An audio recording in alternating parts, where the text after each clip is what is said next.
So we're here near Burton-on-Trent to chat to a driver who is making a return to racing following an absence of 14 years. That driver is 185 Lenny Smith. How are we doing, Lenny? All right? Yeah, I'm all right. You? Yeah. This is a very beautiful part of the world. As you see, it's lovely. It's very lovely. yeah, it's good. It's good. It's very quiet. Yeah. Very secluded. So, So in terms of, we come to talk to you about your comeback into Formula One, and I think people who have been around the sport for a while will recognise the name. Some people who are new to the sport maybe kind of go, I don't know who this is. So let's help with that. When did you last race Bristol Formula One? I think it was 2009. Yeah. Probably at Coventry was a favourite venue. So, Yeah. but just one day I just had enough of it. So. Yeah. Oh, it's quite a while. It's 14 years ago. It's quite a while. Yeah, lots happened as well since Is then. that Yeah, for definite. like Yeah, COVID? we've had COVID. Yes. So, yeah, I don't know.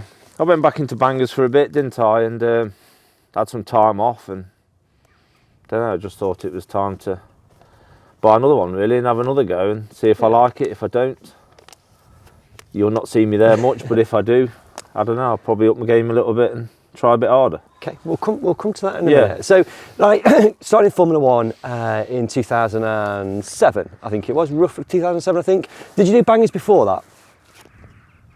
Yeah, I started. I did bangers from something like 92 to about 97, 98, and then bought a Formula One stock car. So why did you come into Formula One? What was the desire to come into Formula One? Well, bangers are like. I was just sick of building bangers. Yeah. Sick of bangers around me, sick of them. I'd just come to a point where one of my mates was going into Formula 2s and he wanted me to go into Formula 2s, and I don't know, Formula 2s never really did it for me really. Yeah. So there's a man up the road had a car, cheap. Big mistake buying a cheap car, Yeah. I must say. But yeah, so I had a little go and then that was it then really, just went from then on. Yeah. So when I think about you racing Formula One, I always kind of associate you with Coventry, and Nigel Anderson is brilliant at providing me with some stats and figures, and that's kind of where you had your most success at Coventry, and like, I guess more on shale. Yeah, definitely.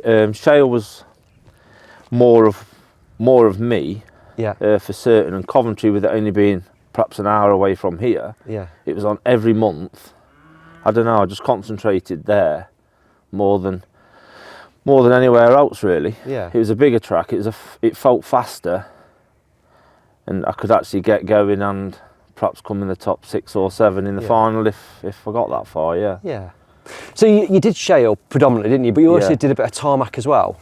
Yeah, because you always end up with a semi-final or something that is on bloody tarmac, and I ain't got one. Yeah. I haven't got a car, so then you end up buying a car, and that was the reason really.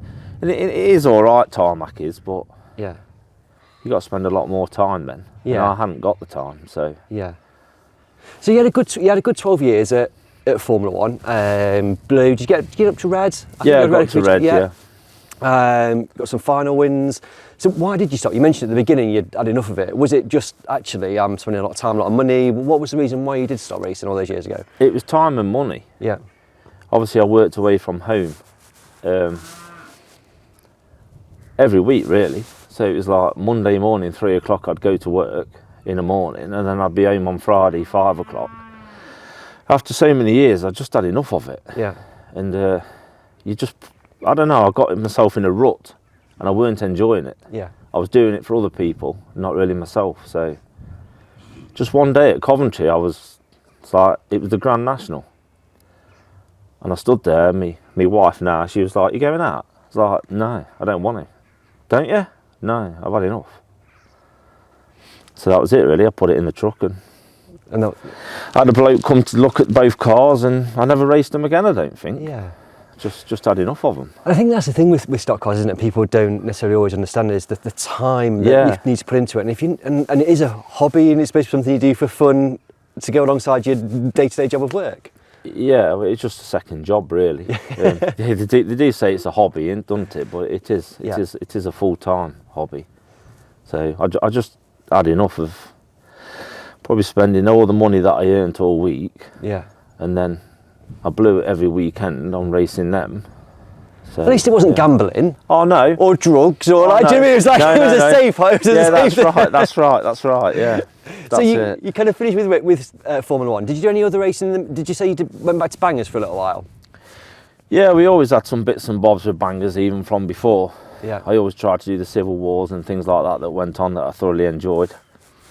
But yeah, so eventually I bought more cars, more engines, more kit. Yeah. And then really, I still didn't race bangers, nothing like I did with stock cars, because it just took too much to build. Yeah. And I just ain't got the time. I still haven't got the time now. So hence why I sold all my bangers again. Yeah. And bought one of these. So, So I don't know. it's a circle of life Yeah, thing it's that's a going on, massive isn't it? circle, massive. And have you kept involved with Formula One? Have you been keeping an eye on it? Have you had any involvement other than maybe just watching every now and again? For the first 4 or 5 years, I probably hated them. Yeah. So I didn't go nowhere near them. Because they suck you in, don't they? like you could easily go to Coventry and then on the way home you think, oh yeah, let's spend another load of money, let's buy another one. But then the next day reality hits in and you don't bother. Yeah. So no, definitely for the first 4 or 5 years, no. Then on, I started watching a bit, watching them obviously on YouTube or whatever. Always, because I go on Stocksnet to find the results, because I don't do Facebook or nothing. Yeah. So I always, every Saturday night, see who won, if Tom or Craig or who did really. So that was it. And then Craig Finnegan was a total pain to me really, and just kept saying, do you want to buy this car? Do you want to buy this car? You want to buy this car? 100 cars down the line. Yeah. I bought one. Okay. So he's to blame, really. 100%. Okay. Because that is my question. So what brought you back into Formula One for 2023? And it is Craig Finnegan, is that the answer? It is really, yeah. What's he got over you? Has he got something over you? What is it? I don't know, he's got some spell over me, I know that. God. Absolute pain. But I said I need to sell all my banger kit before I spend any more money. Yeah. Because I'm not spending more money just to see all my banger stuff just sit there and rot and nobody buy it. So I advertised it, or my friend advertised it on Facebook. Within 4 hours it was all sold. So the lad come and bought it all and give me the money, and thought, now what do I do? So obviously the car was for sale, so I went and had a look and had a think about it, went back a few weeks later, tried to get it cheaper. No chance of getting it any cheaper. Yeah. So we just bought it, really. I had a smile on my face all the way home, really, as it was on the back of my lorry. I was like, geez. So you knew you'd made the right decision? Yeah, I did, yeah, because obviously bangers have changed a lot, and no one round here wants to help, wants to build them. Yeah. So it was the best thing, really. Got rid of like 20 cars, engines, and all my stuff. I've just got one car now. Perfect. So it is a lot tidier, a lot better. Let's go and have a look.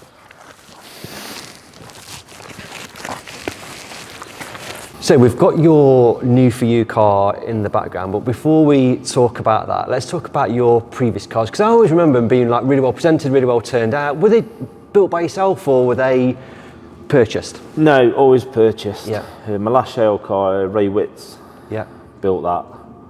I'm not sure if he built it for himself but I went and fitted in it. He's quite a big guy and he raced, so it was perfect for me. So I just loved it from that point, really. So I bought that. He put it all together for me, and so I did use that, which I enjoyed using, especially around Coventry and Kings Lynn. It was a good car, really, I thought. But what happened to that car when you sold it? A lad called Steve Smith from Coventry. He come to my yard and bought the car. Yeah. And I sold the engine. I kept the engine. It was under this bench for ages, wrapped up, and I kept the engine. And obviously I wanted the money for something, so I sold it to a lad called Graham Wagstaff. Yes. He's a White Roof lad. I think Tom Harris had my gearbox. Right, okay. Just texted him and says, do you want this? Yeah. And that was it. That was my last thing, really. So sold it. Bit disappointing, but... Yeah.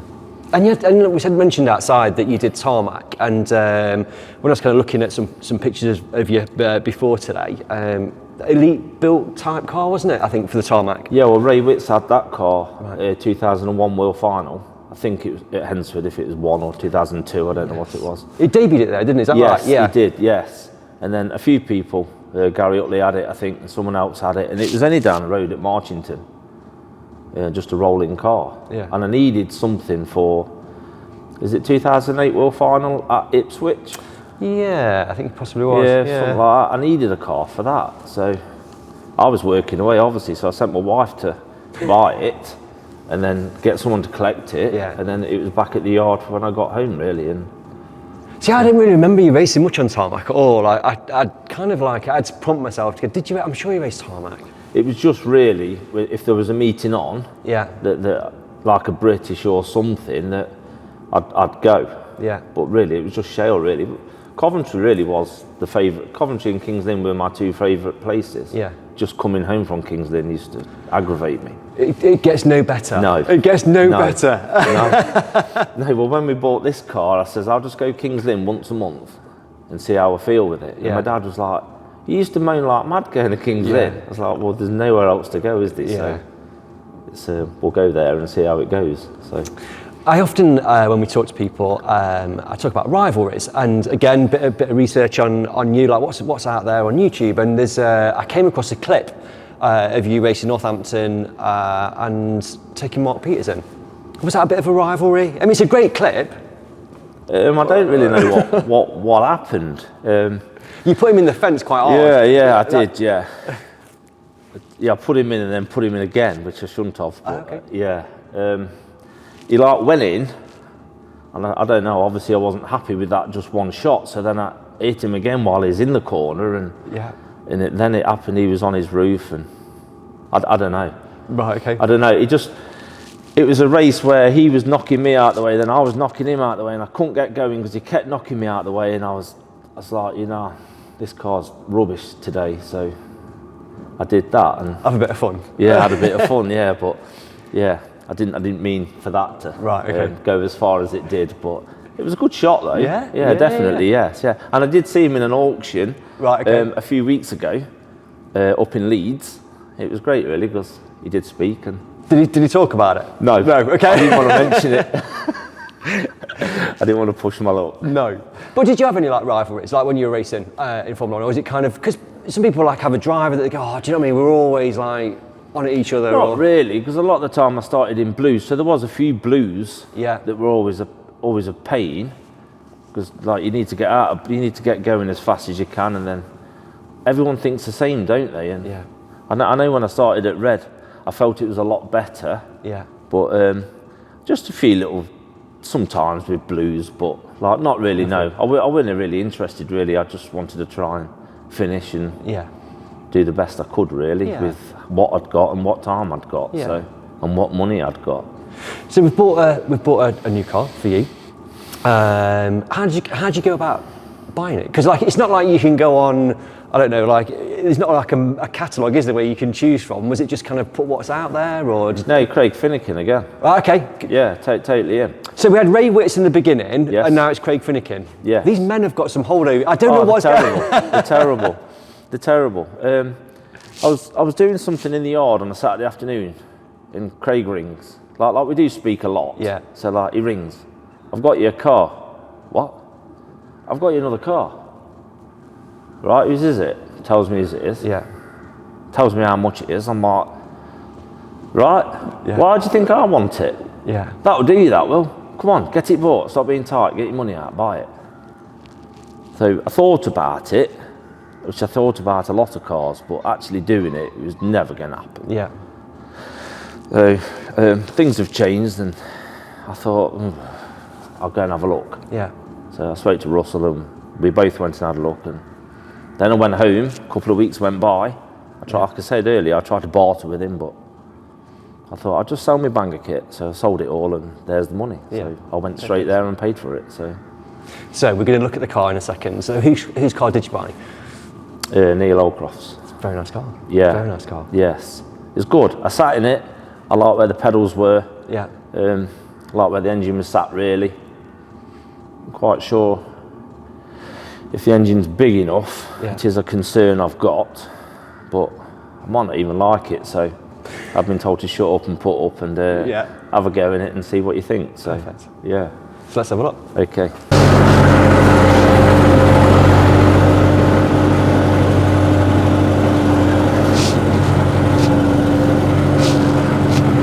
Where do you want it, Doc?